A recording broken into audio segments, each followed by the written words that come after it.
As most of you will know, the Codex Alimentarius has been a major issue for quite some time, but it is a really big part of what is going on in the world today, because as we heard earlier on, what we eat, what we put into our bodies is of course crucial. It is so much a big part of this story.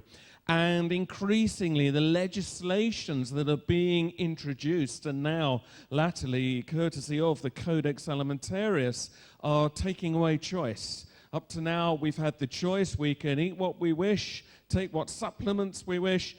That simple freedom is being eroded away.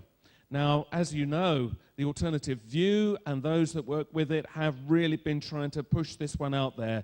Ian has done fantastic work in trying to get the word out about what's going on with Codex. But our next guest, Scott Tipps, is arguably one of the most important people in the world in terms of trying to really make people understand how important this is. As president of the National Health Federation in the States, Scott has been doing fantastic work in trying to make people realize that this is something we cannot just sit back and do nothing about. In preparing for this speech, I had a little bit of a dilemma because I thought a lot of those who had been here at AV2, that is almost a year ago, might have already heard this speech, but fortunately most of you have not. There is new material. So for those of you who were here last year, at AV2 I mean, then please bear with me. You'll just get some material you've heard before, but in general there will be new stuff because there have been new developments. So what we're looking at a situation where we are being drugged. 81% of Americans are on prescriptions. About the same number, even slightly more, of Britons are on prescription and OTC drugs. It's actually even worse in some other countries like Germany and the like. But even for those people who don't take drugs, OTC drugs or prescription drugs, what's happening is you're getting it in the water that you drink. If you drink tap water, go drink water at a restaurant that's not out of a bottle, you are getting drugged because there are a lot of xenoestrogens, there are a lot of prescription drugs that were flushed down hospital toilets and are not processed through and eliminated by the water filtration system of the municipalities. So you're drinking that. People are drinking that every day and getting drugged, especially with men getting a lot of the xenoestrogens and getting feminized, and it has an opposite effect on the women where they're getting masculinized by taking in all these xenoestrogens. And on top of that, the number of vaccinations are increased, for children especially. When I was growing up, and I won't tell you what year, but when I was growing up, we had maybe 4 or 5 vaccinations, and even those I regret nowadays, looking back and reflecting upon it at having had it. But the truth of the matter is most of the infants today are getting somewhere between 27 and 32 vaccinations by the time they're 2 years old. And this is overwhelming their immune system. The cases of autism are increased. All sorts of problems are increased, including childhood deaths. We are also being fattened. Men and women today are about 25 pounds heavier in Britain and the US than they were in 1960. And this is due to a large extent, not just from us eating more and having more food on the table, but from the actual structure of the food itself. There's an iron overload. You know, most of the dietitians are frankly female, and they're thinking in the mindset that iron deficiency anemia. So they think most people are deficient in iron, and they keep wanting to add it, so it gets added to food. But this is actually death for men and death for menopausal women because iron is very pro-oxidant. It's the exact opposite of an antioxidant. Cancer cells need it, viruses need it to grow, bacteria use it, and the like. That's one reason men die much younger than women. It accounts for probably 80% of the difference in lifespan between men and women because the typical average man, by the time he's 50 years old, will have twice the amount of iron in his body that a woman does. And you may wonder, why is that? Well, a woman's having monthly periods, and getting rid of that excess iron, or when she gives birth to a child, she gets rid of that excess iron and other minerals. So men either need to donate blood twice a year, or to eat high phytate type grains or take certain supplements that will help eliminate that problem. Resveratrol is one example. If you're eating a piece of red meat, it's really almost imperative that if you're inclined that way, to drink a glass of red wine, freshly opened red wine, not wine that's been opened a week ago, because all the good stuff will have evaporated out unless you stuck it in the refrigerator or you used a nitrogen repackaging system. Because the resveratrol and the other phenols in the red wine will block the absorption of the iron in the red meat. The problem is, one other reason we're getting fat, and there's a very good book that I would recommend to all of you that just came out 2 months ago, and I don't have a picture of it on here, but it's called Downsizing Your Body. And you can go to downsizing.yourbody.com to order it. It's actually written by a friend of mine, Bill Sardi, and it's more not just about losing weight, it's more about keeping your health, but it talks about a lot of different subjects. And one of them is the problem, the epidemic of diabetes, the epidemic of what he calls diabesity, where you get obese and diabetes, and how they're inextricably tied together by this iron overload that we've been getting, plus the high fructose corn syrup that is added to so many foods these days, even a common bread. If you go to a supermarket and you think you're eating healthily by ordering wholemeal bread, you look at it, 9 times out of 10 the ingredients will have high fructose corn syrup. But what they're also doing is the food scientists are eliminating the phytates that are in the grains because they think these are anti-nutrients, the phytates. But actually a phytate is something that will grab onto the excess iron and eliminate it from your system. Our grandparents usually ate very high phytate grains, but these days we don't. So what happens? You have high fructose corn syrup added to foods, whether it's cakes, cookies, drinks especially, soft drinks, and the like, and then you have the phytates being eliminated from our diet, and on top of that, they're enriching all of this with iron. So what's happening, because the iron, too much iron blocks the insulin from going into the cells, so it continues to circulate, and we continue to be hungry. High fructose corn syrup tricks the body into thinking it hasn't eaten enough, and so you want to eat more as well. So the combination is deadly, and that's why we're getting fat. So many of us are eating way too many of these foods and gaining weight, not because of a lack of willpower, not because of our genetics, but simply because they've re-engineered our food for commercial interest because they can sell more of it. Now, there's another problem too that leads to diabesity, if you will, and that is the problem of paratuberculosis in milk. And even though milk is pasteurized, about 2% of the milk escapes enough, gets through that 2% of it's contaminated with paratuberculosis. And that is what, especially when children get this, they end up with type 1 diabetes because it basically destroys their pancreas. And it's a huge, huge problem, and it's something we all need to be aware of. We're also being sickened, not by the institutions we think should be helping us, the doctors, the medications, and the hospitals. Those are actually sickening us and killing us. The vaccines, the vaccinations are doing that. The incident, since they introduced the diphtheria and pertussis vaccines, the incidence of polio in at least the United States increased markedly, notably, because of that. And then, of course, we're all surrounded by EM radiation, EM fields. There's a booth here at the show, the Mass Sanity booth. I'd recommend you go to it because it'll help give you even more information on this. Because of the shortage of time I have to speak today, I have to just briefly touch on this. But primarily, we're getting sick more than anything else because instead of eating nutrient-dense foods, we're eating nutrient-light foods. And this is very deadly to us. Again, the iron overload, and I already touched on the high fructose corn syrup, plus the artificial sweeteners. But in all, we're being slaughtered. In the US, and these are the figures I'm most familiar with, the number one cause of death is really from doctors and drugs and the like. From doctors and hospitals, you get a minimum in the US every year of 800,000 deaths. 800,000. It's really a stunning figure. And then heart disease, which is actually preventable by natural means, you have number two cause of unnecessary deaths. You have something on the order of another 700,000 deaths from that.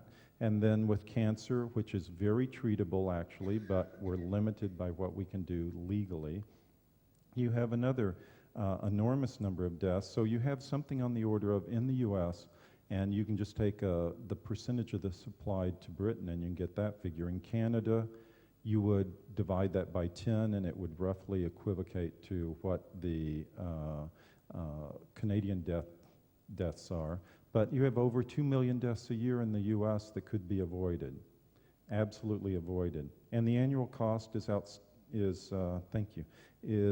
actually stunning because 282 billion.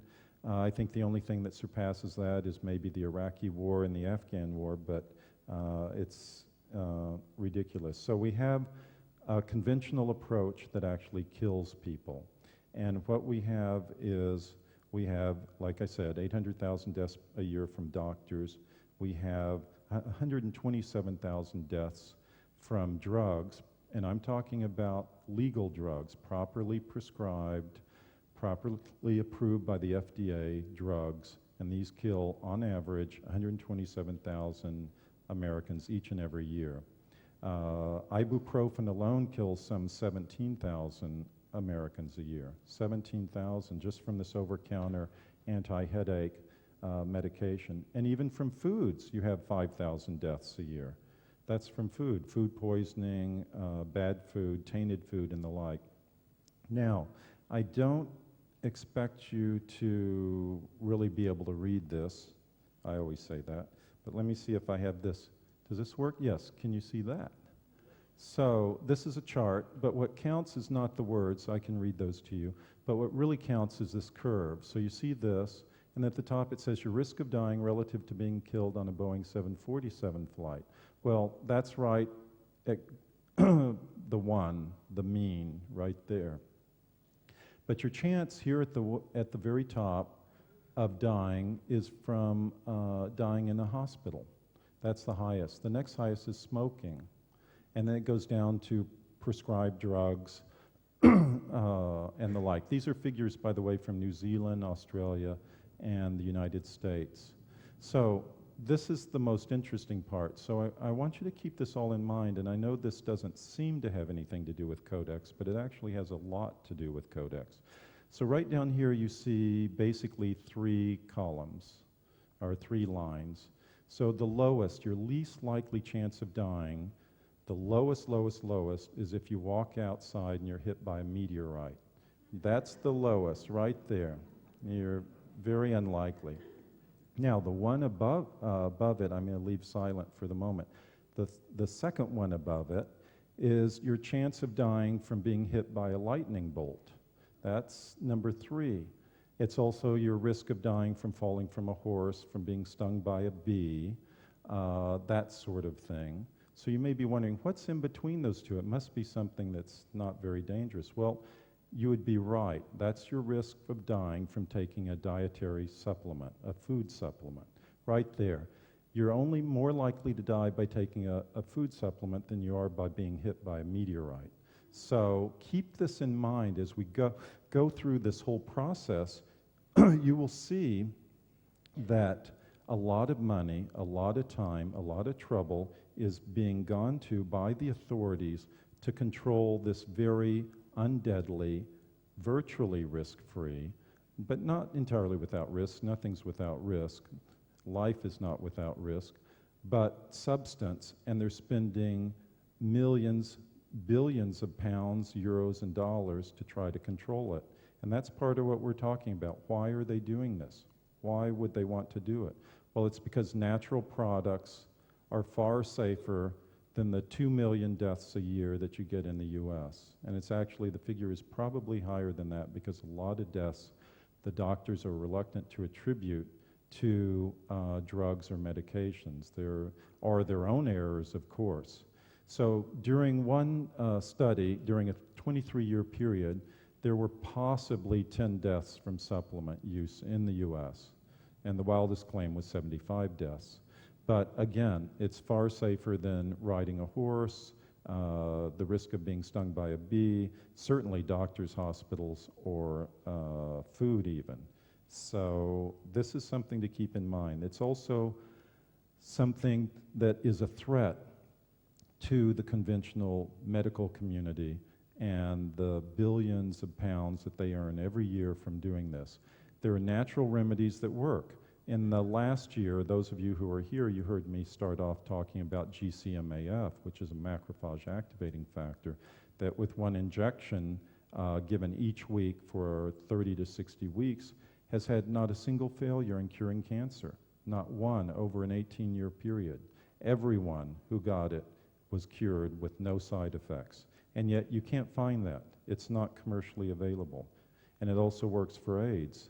And then what you have as well is, if this will cooperate, is you have even ionic silver, also known as colloidal silver for flu and as an antiviral. Selenium is very important as an antiviral. In fact, there was a study that was done that showed that of two groups of men, the control group had twice the infection rate for the HIV virus as the ones who were just taking 200 micrograms of selenium a day.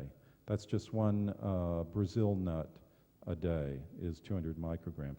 Natural vitamin D for enhancing your immune system. They found out about 6-7 years ago that they were off by a factor of 10 as to the minimum dose that you need, and especially for those of you who live in England or even farther north, it's critical that you do it. You may go out on a sunny day here on a nice March day and think you're getting vitamin D production from it, but you really aren't, because the rays are coming in at such a grazing angle to the atmosphere of our planet that it's blocking out a lot of the vitamin D producing rays. Actually, the best and almost the only time you can produce vitamin D in your skin is in July, and 1 week either side of it if you're living in the UK.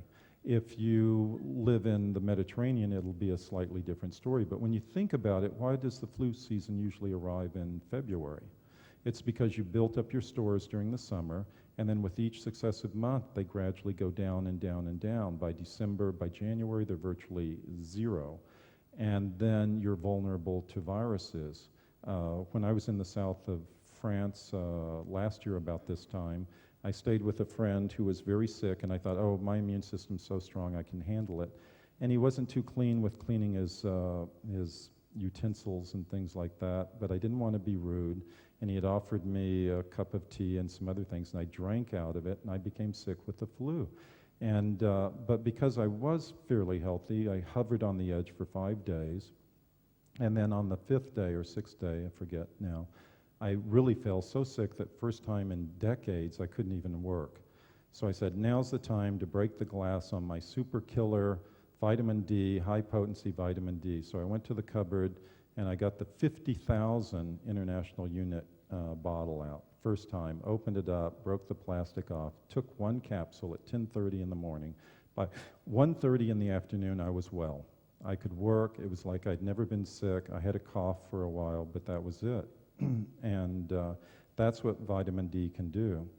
And there are many other substances as well that are out there, but the problem is they can't be patented, and so there's no push to get them out onto the marketplace, and you can certainly not make claims about them. Fortunately, I'm not selling vitamin D, I'm not selling ionic silver, I'm not selling GCMAF, so I can talk, I hope, for a while at least, freely about this. So, with all this possible competition out there waiting in the wings, what are they doing? They're suppressing the alternative, not only therapies, but the alternative products that are out there. And you see it today. I mean, not a day goes by that they aren't removing them from shop shelves here in England and elsewhere. For cancer, the only legal way to treat it is supposed to be cutting it, burning it, or poisoning it. Chemotherapy, radiation, or surgery. That's it, certainly in the US. Competition is banned, but how do they do it? In a free market, there would be competition, there should be competition.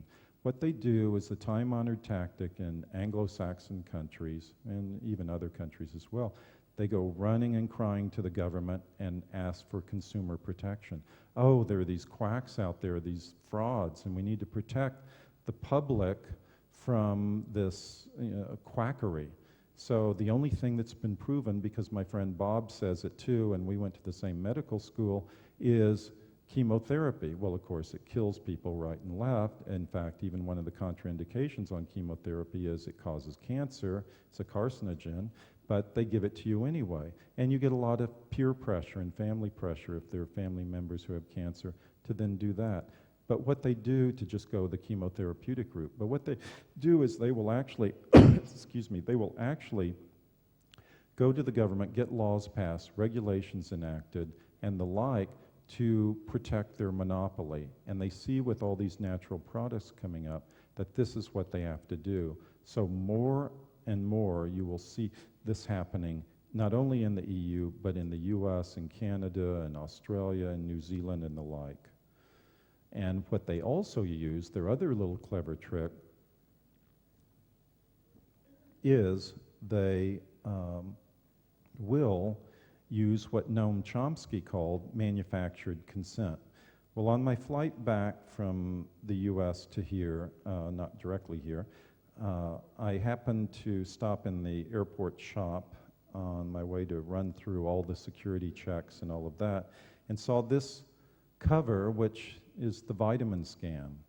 And of course, they're knocking, Reader's Digest is knocking vitamins as fraudulent, except for, interestingly enough, vitamin D. Makes me kind of wonder, but anyway, this is what Noam Chomsky is talking about, where the powers that be use the media to control the consent of the governed. They manipulate it, they manufacture it. So you have to be very, very careful to not be sucked into this whole type of routine like most people are. I mean, the very fact that you're here shows that you are more than likely not inclined that way. Still, it's a very subtle influence where they manufacture their consent. It's like a vicious circle.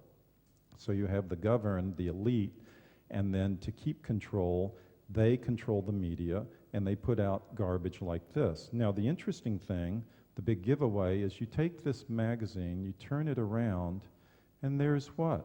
A drug ad. Hey, a drug ad. Hey, surprising. You know, they went to the trouble to even print it, you know, on the same press run. It goes off the same page, and there it is, a little advertisement. And I wonder how much influence their advertising dollars, pounds, and euros have on getting this article in this magazine. So it's, again, something to be aware of and be careful of. So truth number one that I would say in this case is always remember the government agencies will not be working for you. They work for the commercial interests that they're intended to regulate. They don't work for the public interest. They're a tool for eliminating competition. You see this time and time and time again. You have, for instance, the Centers for Disease Control in the US. The woman who was there in charge of the vaccination programs, she just left recently and took a nice cushy job heading up one of the vaccine programs for one of the major drug companies. It's a nice revolving door, and you see this a lot. You see it in Britain, you see it in the EU, you see it in the United States and Canada all the time. The only time that these agencies, like the Food Safety Agency or the FDA in the US or Health Canada in Canada, will take any action to protect the public is, one, if it doesn't tread on the toes of a commercial interest, or number two, all of the public does an intense campaign to get them to move on one particular item. Then and only then can you get them to move because they're forced to. So surprising truth number 2 that I have just been in the process of uncovering, and actually when I last gave my speech, I don't think I was even aware of this, but it's also another little tight incestuous circle, because at least in the case of the US government, they actually own, through intermediaries, a lot of these drug companies. They have a high ownership rate of a lot of these drug companies. So they have an interest in pushing drugs. They're probably the world's biggest drug pusher is the US government.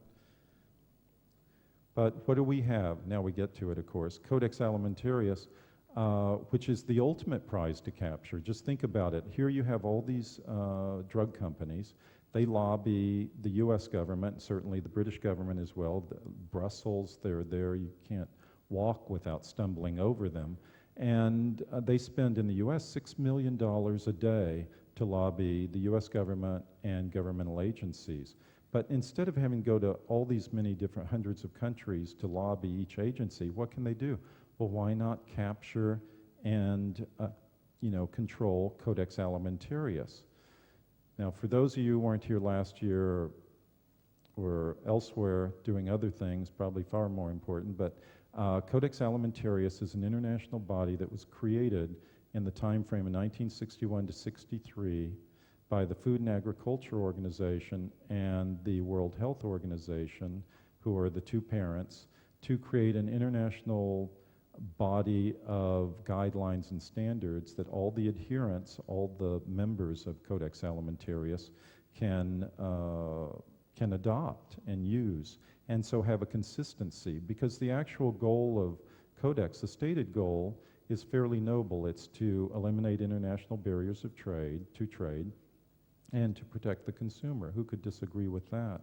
But at this point, they put out a lot of literature, and they have a very good PR program, but 99% of the world's population, according to them, and I think they're right, is represented in the Codex Alimentarius Commission body. Now, Ian Crane has pointed out, and I think correctly so, one of the beauties of going to these events is I'm always learning from other people, no matter whom, that it's a template, that they're doing it with food now, and then once they get this down right, then they move on to the next agenda item. Or maybe they've already started. But for purposes of our talk today, I'm just talking about Codex Alimentarius.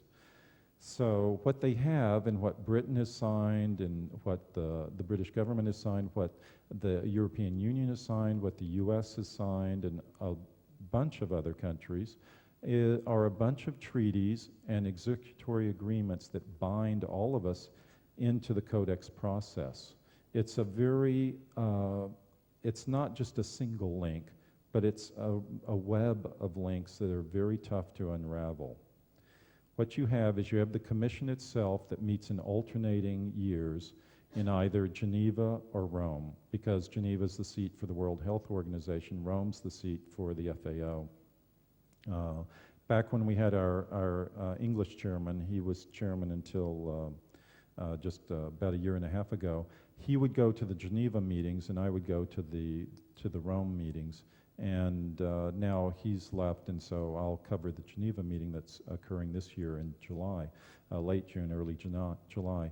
But the commission itself, there's too much work, so they can't do everything. So they've created 27, at this point, 27 different committees. And they have many different subjects and topics, and they're hosted by individual government members of the committee, of the commission, excuse me. For example, Switzerland hosts the Codex Committee on Natural Waters and Mineral Waters. Germany hosts the Codex Committee on Nutrition and Foods for Special Dietary Uses. That's the one we're most interested in because it's the one that's setting the guidelines for vitamin and mineral food supplements. Canada hosts the Codex Committee on Food Labeling.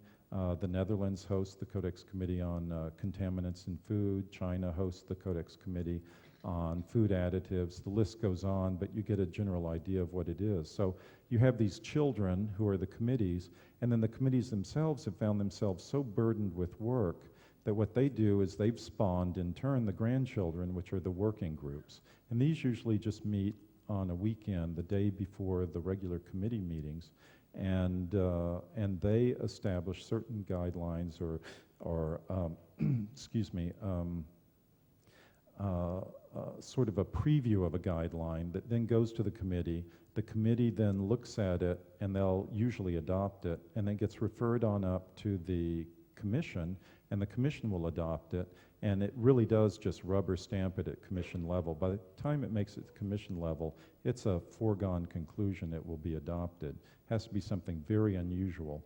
And this is something that I've encountered personally when I've been going to these meetings, and I've been going, the National Health Federation has been sending someone since 1996 or 97, and I personally have been going since the year 2000 when I went to the CCNFSDU meeting, just rolls off the tongue, in Berlin for the nutrition guidelines. So they're creating all of these guidelines, and they meet. Here's a photo that I took last year when I went to the FAO, the commission meeting at the FAO Bill headquarters in Rome. They have the UN flag flying up there, and it's a very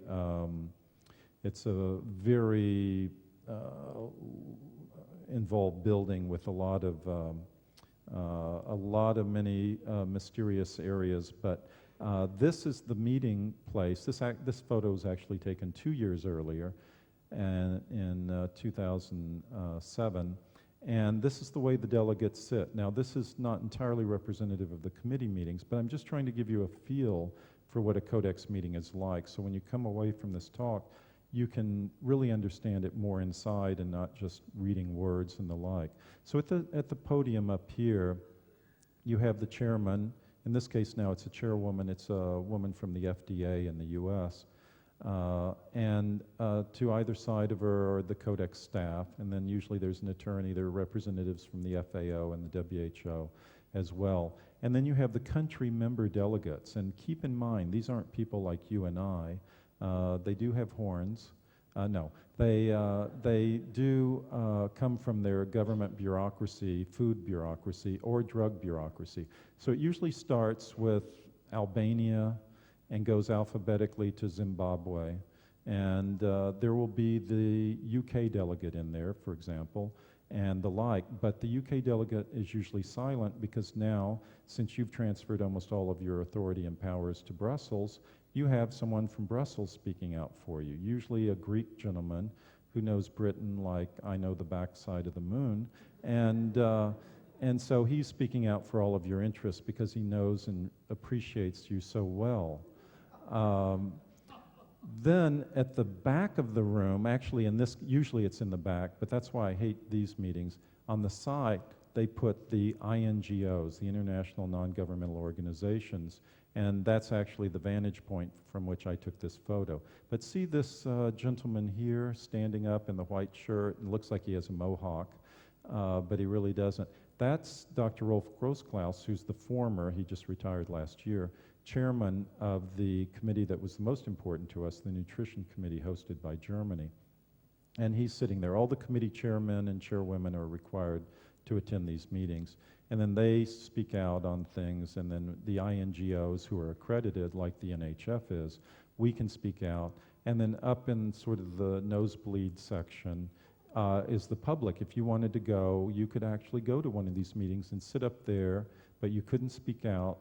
You couldn't interact in real time with these member delegates, nor could you submit written documents. So that gives you a little bit feel of what one of those rooms looks like.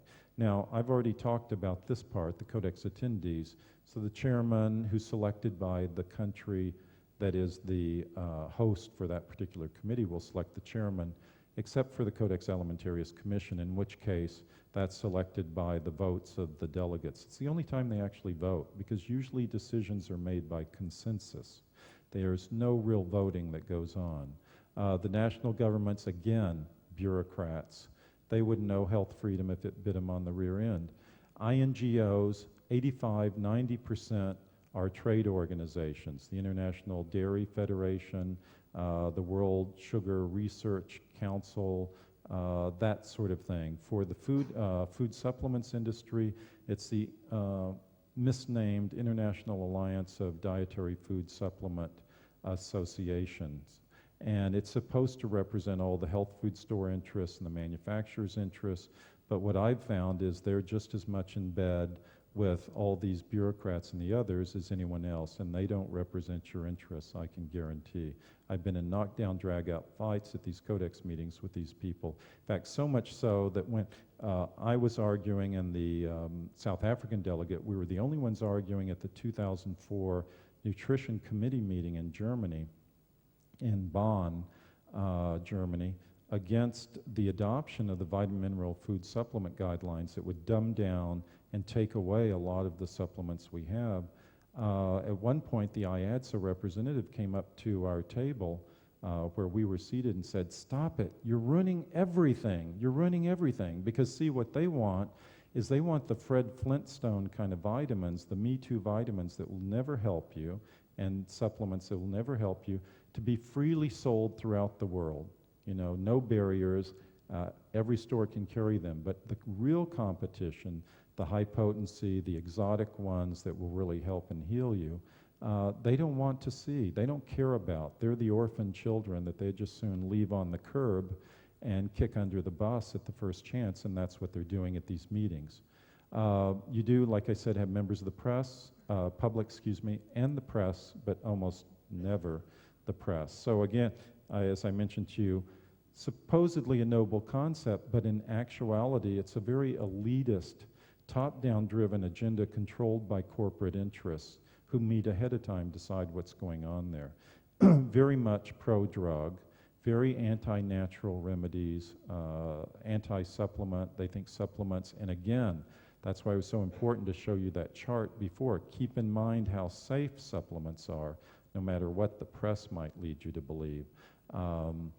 The mainstream press, I should say. And here they are. They treat them as toxicological substances that will kill you just as easily as arsenic or melamine or whatever. But one of the real problems I have with Codex, the whole process, is that it's so creakingly slow to react to change. Just as a quick example, at the last meeting, the Codex Committee on Food Labeling meeting in Calgary, there was a woman delegate from Canada, in fact, who, when we were discussing one of the standards, everyone wants to go to the FAO expert opinions that they give. These are panels from the Food and Agriculture Organization, or the WHO, and they assemble a panel of experts. They render an opinion after careful consideration of all the evidence and all the science, of course. And then that's what Codex bases its guidelines on, supposedly. Well, this woman pointed out that that was an old study, and there was something new, but it wasn't from FAO, it wasn't from WHO. So she spoke out, say, let's go by this science. And I spoke up to support her, but we were the only two voices. Everyone else almost uniformly shut her down, and me by association, shut her down, her idea down, because they're so embedded in this, again, incestuous marriage between the FAO, WHO, and the Codex process that they only want to use the FAO guidelines. Now, an interesting side point, about 10 years ago, FAO and WHO wised up. Before, they had the process that they would pick, you know, a good variety of opinions on the issue, whatever topic it might be.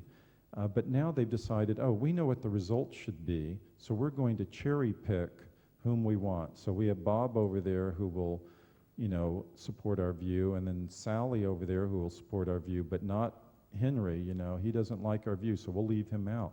For the last 10 years, that's what they've been doing. So it's sort of a case of garbage in, garbage out. So it's based upon junk science, really. A lot of this that is coming out is junk science using these fancy names, risk assessment, risk analysis, risk management, the like. But the bottom line is they're applying a toxicological model to natural health products. They're creating these standards and guidelines based upon junk science. And just to give you a feel, there are hundreds of standards out there. There are hundreds of guidelines that have already been issued. And this is another thing to remember about this whole process. It's not one guideline that comes out from Codex and that's it. It's not a law. So if you hear anyone talking about the Codex law, you know to walk the other way. They don't know what they're talking about. If you're about one guideline Well, maybe you need to listen a little more carefully. Maybe they are just talking about one of the many guidelines. But if they say, oh, there's just one guideline, you know they're talking garbage there as well. There are many, many, many. Hundreds of them have already been adopted. African countries are so eager to get these, they're actually adopting them before the Codex Commission has even adopted them. That's how eager they are to get them. But the main ones that we as a INGO, accredited INGO, have been interested in have been the vitamin mineral food guidelines. And all they've done is they've created a framework right now. It hasn't been filled in. That's what I fought against in 2004 at the 2005 meeting in a room fuller than this. Well, you saw what the room looked like. I stood up and I was the only one to speak out against its adoption before the commission. And it should not have been adopted. Actually, there was enough substantial opposition, but a lot of these other delegates, especially the non-English speaking ones, they are so unaccustomed to these proceedings advancing so quickly sometimes, and in a language they aren't familiar with, of course, that they're so slow to react, they don't speak up in time, or they don't understand what's being done, because a lot of times the chairman or the chairwoman will steamroller the delegate by saying to the delegate, well, we'll note your objection in the record. Well, you know what? That's not good enough. Actually, they made a substantial objection, and the whole idea behind consensus is that everyone needs to be in general agreement on this. And if you have sustained objection, that is not consensus by definition. I'll be going to the Codex Commission meeting, committee meeting on general principles in Paris the middle of next month. And one of the issues is, what is the definition of consensus? And that's something that's important. So we're still fighting that. What they want to do is they want to fill in, they being the Codex Commission and a lot of the people behind it, certain figures into what will be the maximum upper permitted limits or levels for certain vitamins, such as vitamin A, vitamin C, and the like. And what the Germans want, especially, is to really dumb it down, to have a maximum dosage for vitamin C at 225 milligrams, for vitamin D at 5 micrograms, vitamin E, which they think is very dangerous, 15 milligrams for that, and vitamin B3, which is niacin, they want to put a cap on. No pill or tablet or capsule can have more than 17 milligrams because it's so incredibly dangerous a substance. So they go through, and that's what they're looking to, and it's actually very scary, but that's the battle that we're fighting now, is to avoid those kind of dumbed down figures being put in place, because what they're trying to do is they're trying to mirror what has happened at the European Union level with the Food Supplements Directive, and I'll go into that a little bit more later. But at the same time, they do have, make sure I don't blind myself with this laser thing, we're going to be fighting this battle the first week again, the first week of May in Canada, in Quebec.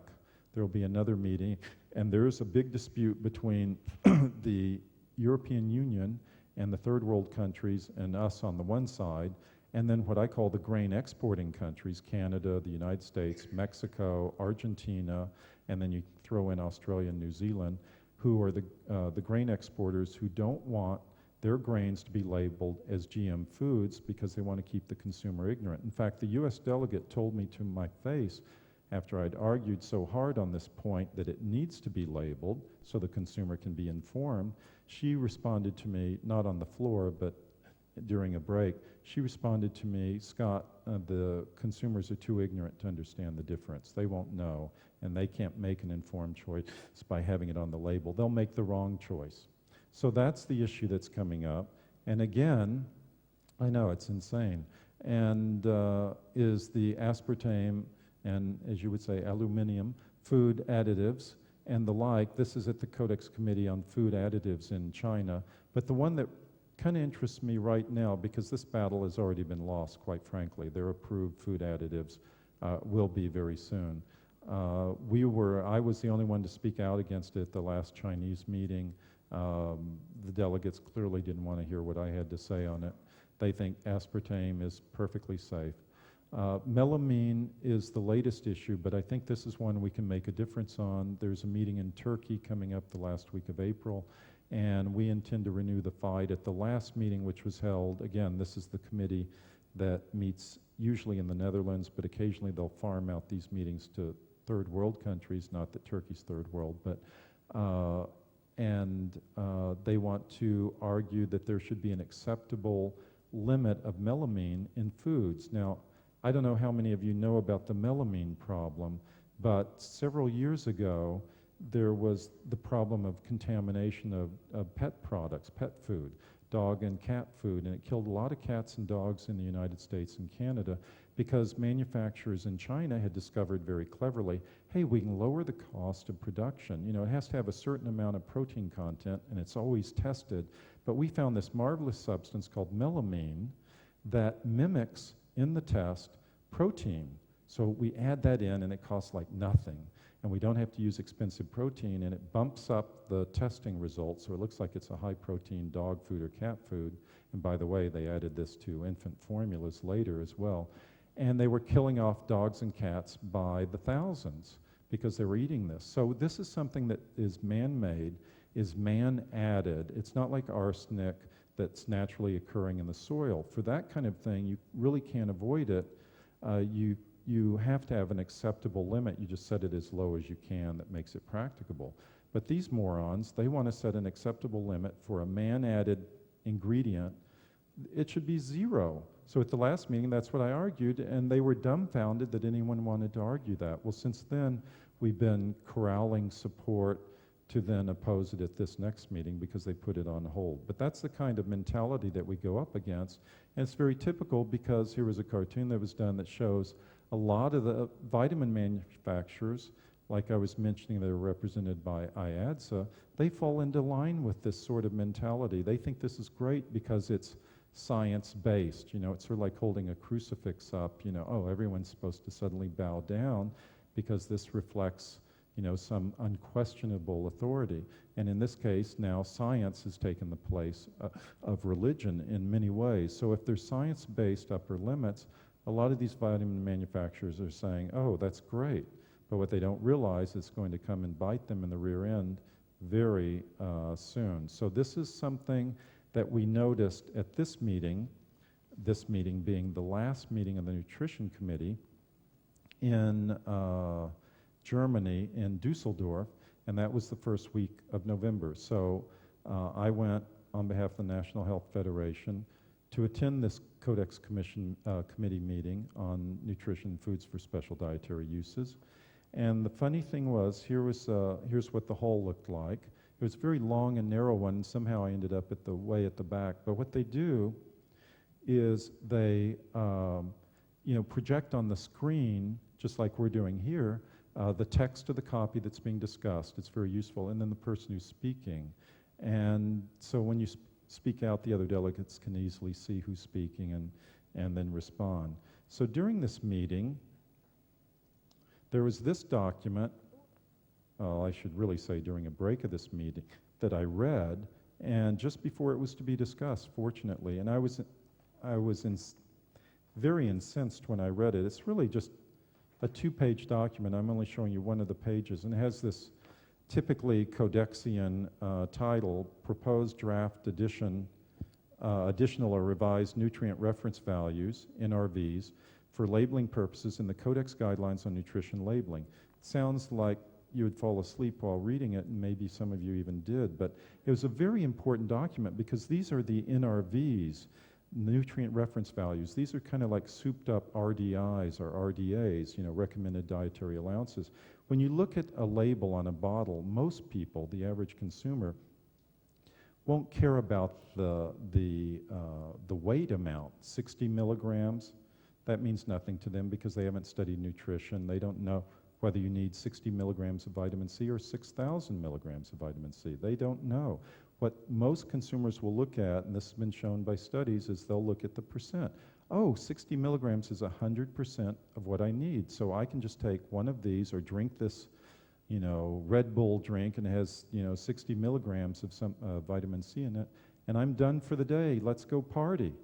But what really happens is in this document, they wanted to dumb that down. So what they were doing is, because a working group had worked on it, is for vitamin A, they wanted to dumb it down from 800 micrograms to 550.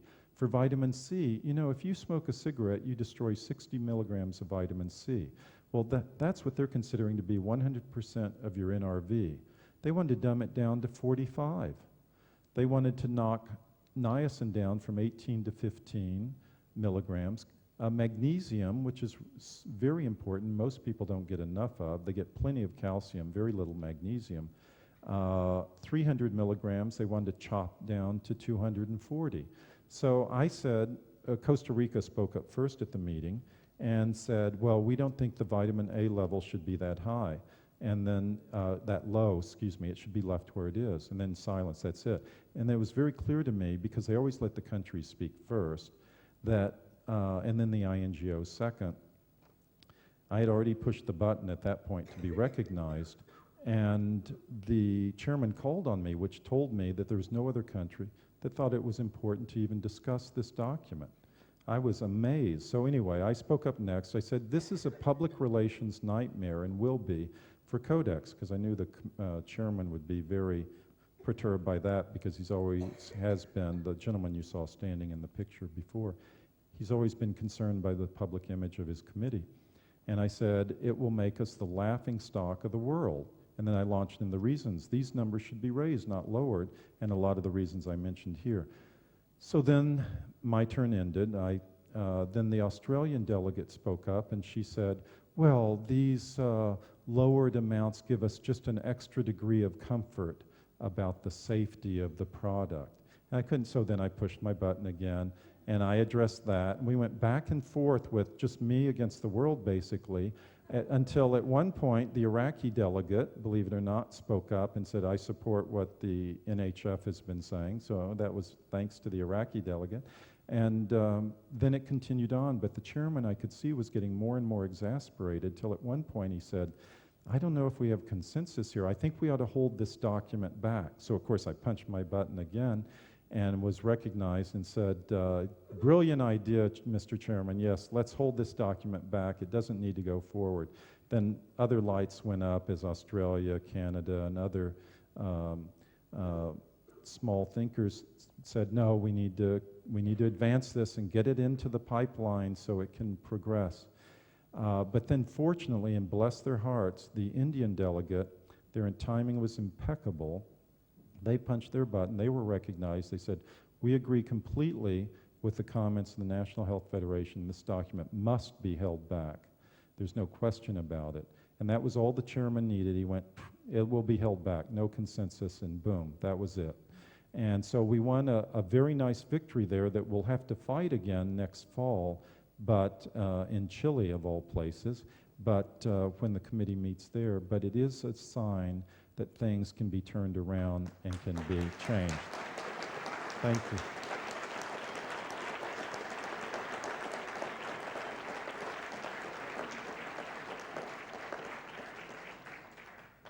Thank you for that. It's nice. They didn't applaud at the Codex meeting, but I don't know. It's a tough crowd. So for those who say that these kind of guidelines, like we were just discussing, will not be internalized inside the EU or inside the United States, I say, just go look at the Codex Strategic Plan. It's a little booklet actually, that they put out, looks like this on the screen, and in it, the Codex people, and again, I can't expect you to read that. In fact, I can't read it either without taking off my glasses. But basically in it, what they say, in this strategic guideline for the year, their strategic plan for 2008-2013, what they're telling us, no matter what anyone else tells you, is, amongst other things, they're talking about envisioning a world afforded the highest attainable levels of consumer protection, including food safety and quality.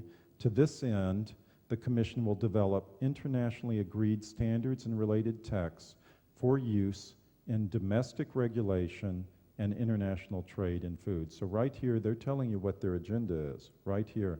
And it doesn't appear just once, it actually appears several times throughout this booklet, as well as in other pieces of literature that they have. And if you go to the US FDA's website, they even talk about it, because what they're doing is trying to advance the Codex agenda internally. Now, I've just sort of, I may be running out of time, I'm not sure, and I can't see anyone to know, and I forgot to really look when I started. So 12 minutes to go through, and I'm halfway through. Oh, that's brilliant. Okay. All right, we'll be zipping through a little bit faster. But this is an important point, because a lot of you heard that the Codex Alimentarius would take effect, the law would take effect after December 31, 2009. That was nonsense and a lie from the pit of hell, frankly, because Codex never, and I can tell you this from personal experience, Codex has problems, obviously. It's something to be fought, and it's something to be afraid of in a way, but it never had the plan to take effect December 31, 2009. That was the European Union's Food Supplements Directive. That had nothing to do directly with Codex whatsoever. So anyone who ever told you that didn't know what they were talking about, and it's a litmus test not to trust them on anything else. So keep that in mind, please. Now in the US, I was going to discuss this, but I'll zip through it.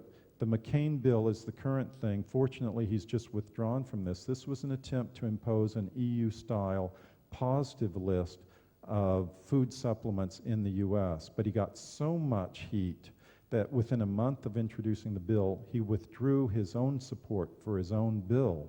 Now, it's still going forward, but it shows you what concerted public action can do, not only in the US, but here as well.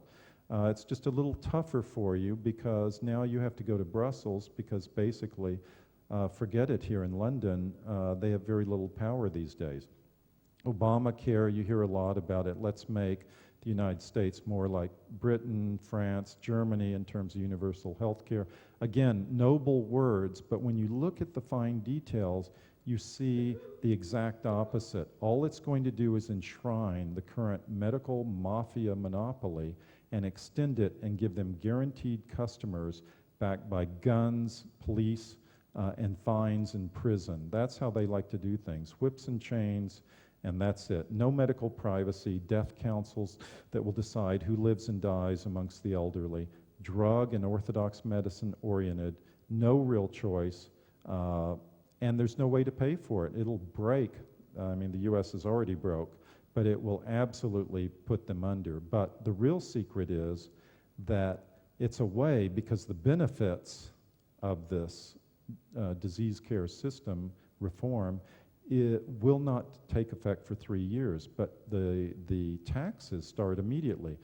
Why is that? If it were really about health, wouldn't they implement the benefits immediately? No.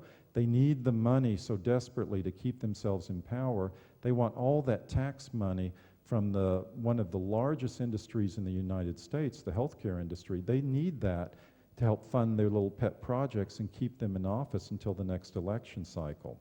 And they want to control the population. Even now, I won't go through this, even the left-wing organization called the Physicians for a National Health Program, they point out all the flaws in this program. Even they do.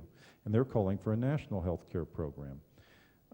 So it's the destruction of North America that they're doing here. I won't go through that. Health fraud definition. They even want to define within the US that any advertisement, any comment that's made in connection with the sale of a product or distribution of a product that mentions that it'll provide a beneficial effect on health will be defined as health fraud. That would be health fraud in the US. So here, eat this apple, Aunt Sally, because it'll help you. Oh, I just committed health fraud. That's what they're basically going through. Swine flu vaccinations, we're all familiar with the great flu hoax of 2009, big bust. More people died from ordinary flu than from the swine flu. And the figures are all here, the epidemics and the like, that show that 250 to 500,000 people per year die of ordinary flu. But what did we have? These are global figures, by the way. What did we have with The swine flu, far, far less than that. Actually, it's arguable that more people died from the vaccinations than actually died from the swine flu itself. Homeopathy has successfully treated flu epidemics. In the Great Flu Epidemic, 1918, 1919, that killed millions of people. Actually, the survival rate for those who followed the homeopathic approach was far greater than the conventional approach. Only 1.5% died who were treated homeopathically, yet 30% died who were treated allopathically. And then the big lie to vaccinations is you look at these figures, whooping cough. The whole figure for whooping cough was declining even before the introduction of the vaccine. Same thing with diphtheria. Look where the vaccines were introduced, already on a decline. Measles, the vaccine wasn't introduced till it was almost flatlining. Scarlet fever, no vaccine, it's still flatlined. So the fact that you need vaccines is really one huge myth, and I recommend you go to a website. You can go to our website, but also go to one called VACLib, VACLIB.org, and you'll find a lot of information on that. So don't take the jab. Do use natural preventatives. There are some clinics that are quite good. There's one I recommend as well that's just across the border from France and Belgium. You can go to their website, www.ama-wellness.com. They use energy approach that is quite thorough and, to my opinion, effective. But what we have instead is freedom that works. Individual liberty, the opposite of totalitarianism, but it's also not only morally superior to coercion, like we get through Obamacare with the guns, fines, prisons, and the like, but it's actually practically superior. I don't have the time to go through that now, but the one reason that keeps it from being so universally liked is it requires personal responsibility on the part of each and every one. We have to take personal responsibility for our own actions. That frightens a lot of people. That frightens a large number of people. So they prefer for the nanny state or the papa state to take care of them. I was going to give a comparison here, but I'll go beyond that. So what should we do here? You need to keep in mind the basic maxim that politicians don't see the light, they only feel the heat. So you've got to put pressure on them. Educate yourself first. Be what I call persistently vocal. That is, when you write your representative or some person you want to influence, don't just write a letter and then sit down and watch reruns of Faulty Towers. Then pick up the phone, call them, send an email, get your friends together, go pay a personal visit or visit them by yourself. Then start the whole process over again. Remember what happened at the Codex meeting that I just mentioned last November. Costa Rica just made one comment, sat down. If that's all they had done, that document would have gone through. But then there were others. There was me who was there, and I kept being persistent. I probably took the floor 10 times during that whole discussion, and I would have taken it another 10 times if it had been necessary. You've got to be persistent. Don't just do one thing and think your job is done. And then challenge, challenge, challenge, and be open to this kind of garbage like we saw in the Reader's Digest. I intend to write a letter to them, tell them what nonsense they're publishing. If you see that in the local papers, do the same. Take exception to what they're doing. Join the NHF if you can, and certainly attend events like this to get the real information and to get the DVDs and the other things if you've missed other people's speeches. So this is one of the worst presidents of the United States, Lyndon B. Johnson, but he did say something that was quite important to your presentation. He says here, what convinces is conviction. Believe in the argument you're advancing. If you don't, you're as good as dead. The other person will sense that something isn't there, and no chain of reasoning, no matter how logical or elegant or brilliant, will win your case for you. So it's got to come from the heart, and that's one of the things that's different when I'm at these Codex meetings. I see these bureaucrat delegates talking, and it's like they're reading or something. They don't really believe it, or maybe they do, but there's no conviction behind it. So a lot of people come up to me afterwards, they say, you're what organization? Oh, NHF. Boy, you talk differently than everyone else. There's something different about you. And so that's what you need to evoke in the people you're speaking to. So we're the world's oldest health freedom organization. We're based in the US, but we're active in many other countries. We have members in 23 other countries, and we're the only health freedom organization with a seat at the Codex meeting places. This is our lobbyist in Washington. We do advertising. I don't know how many people recognize this person. Hey, you're winners. And yes, that's Ron Paul, who should have been the elected president last time, but he was cheated out of it, amongst many other things. We submit documents to like the Food Safety Standards Agency, here in the UK and the like. And we have a book that's available at the Nexus booth and also our own NHF booth here at this at the meeting place next door. And I invite you to also go up and talk to this lovely woman, who is our NHF UK Executive Director, Dr. Glinda Davis. And she's here throughout the weekend. We also have other NHF country organizations. NHF Ireland, the two on the left, Sarah Carney and Dave Massey, are here as well. And then on the right are the Lisa and Per Hellman, who run NHF Sweden. We also have leaders in NHF Germany, Petra Weiss in particular. You may notice, again, since he's a publicity hog, Dr. Grossklaus trying to hog into the photo, but he barely made it in. But NHF Finland, we have a very active group. And then who else do we have? Oh, NHF Duckland. So go to our website, and it's www.thenhf.com. And just think about how you want to be remembered. Remember that you aren't going to do everything at once. You rarely accomplish something in one fell swoop, in one big step. It's usually the sum of small efforts, step by step. This is important. And then also remember, whatever you do, don't be another brick in the wall. And that's it. Thank you for bearing with me.